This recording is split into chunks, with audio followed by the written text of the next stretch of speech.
तो हम पार्ट 5 में जाते हैं। शनि की बात कर रहे थे पार्ट 4 में, और यहाँ पर शनि की एक दृष्टि आपने देख ली, तीसरी, फिर 7वीं, और उसके बाद जो है मैंने बताया वो 10वीं दृष्टि है। 10वीं दृष्टि से वो देखते हैं यहाँ नहीं, 7, 8, 9 और 10, यानी मंगल और चंद्र को देख रहे हैं। देखिए यहाँ पर मंगल शनि को देख रहा है चौथी दृष्टि से, और शनि मंगल को देख रहा है 10वीं दृष्टि से। ठीक है, तो ये बहुत ही महत्वपूर्ण योग बनता है, उसके बारे में हम बाद में बात करेंगे। लेकिन ये दृष्टियां हैं ग्रहों की, और बहुत इंपॉर्टेंट है, क्योंकि कौन सी दृष्टि किस भाव में पड़ती है, वो दृष्टि तीसरी है, 7वीं है या 10वीं है, चौथी 7वीं या 8वीं है, 5वीं 7वीं या 9वीं है, तो उस पर भी डिपेंड करता है। और वो दृष्टि किस राशि के मालिक वहाँ बैठे हैं, उस पर कौन सी राशि वहाँ पर है, और वो क्या युति में है।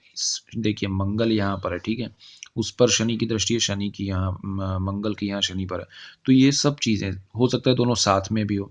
तो अभी ये चीज़ें हैं, अभी दृष्टियाँ क्या है, युति क्या है और प्रतियुति क्या है, वो हमने जाना। अब नेक्स्ट वीडियो में हम और डिटेल में जाएंगे कि आ, क्या होता है परिवर्तन ग्रहों का, क्या होता है ग्रहों की दृष्टियों का, थोड़ा हिसाब किताब समझेंगे।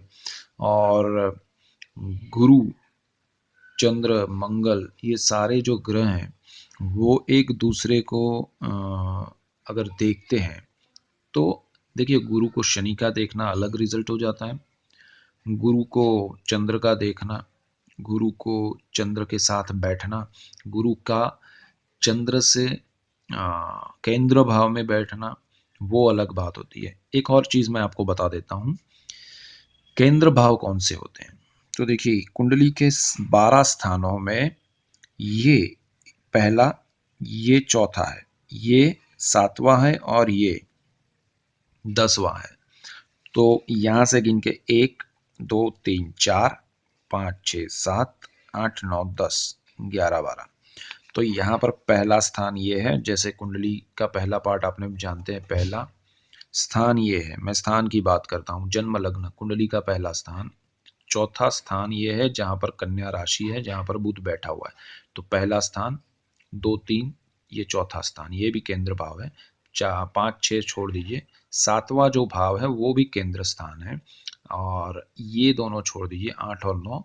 10वां जो भाव है वो भी केंद्र भाव है। तो ये 1, 2, 3, 4, ये 4 जो स्थान है उसको 1, 4, 7 और 10 बोलते हैं, और वो केंद्र भाव है।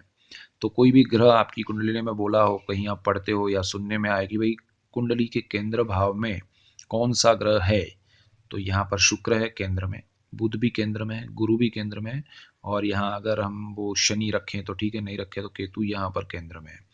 तो ये चीज़ें हैं, ठीक है। तो ये 4 ग्रह केंद्र में, यहाँ अगर, और केतु जहाँ होता है उसके बिल्कुल सामने राहु होता है, तो केतु यहाँ पर है तो राहु यहाँ पर होगा, ठीक है। तो बुध राहु की युति हो जाती है। ये जस्ट एग्जाम्पल है समझने के लिए। तो आपकी कुंडली में ये 4 भाव केंद्र भाव है, एक, ठीक है, 1, 2, 3, 4। और आपकी कुंडली में त्रिकोण भाव भी है, तो उसके बारे में हम नेक्स्ट बात करेंगे, और उसके क्या इफेक्ट्स होते हैं, क्या चीजें होती है, उसका हिसाब किताब क्या है वो समझेंगे। लेकिन कुंडली के 4 भाव है, केंद्र भाव ही है। और कुंडली का मालिक किसे कहा जाता है, तो ये जो भाव है पहला, उसमें जो राशि है, सपोज यहाँ पर जो हमने पहले लिखा था, भाव पहला है, राशि 3 लिखी है, यानी कि मिथुन, तो इस कुंडली का मालिक हो गया बुध, जो कि कन्या राशि में है, चौथे भाव में है, राहु के साथ है, उच्च का है, बुध कन्या में उच्च का होता है।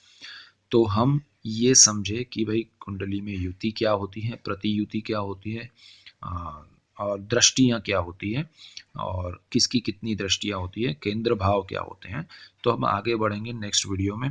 कीप वॉचिंग चिराग एस्ट्रोलॉजी, और हम इसके बारे में बहुत कुछ जानेंगे, सीखेंगे, समझेंगे, और आपके बहुत अच्छे रिप्लाई मिल रहे हैं। थैंक यू सो मच, और सब्सक्राइब कीजिए और देखते रहिए चिराग एस्ट्रोलॉजी। Thank you.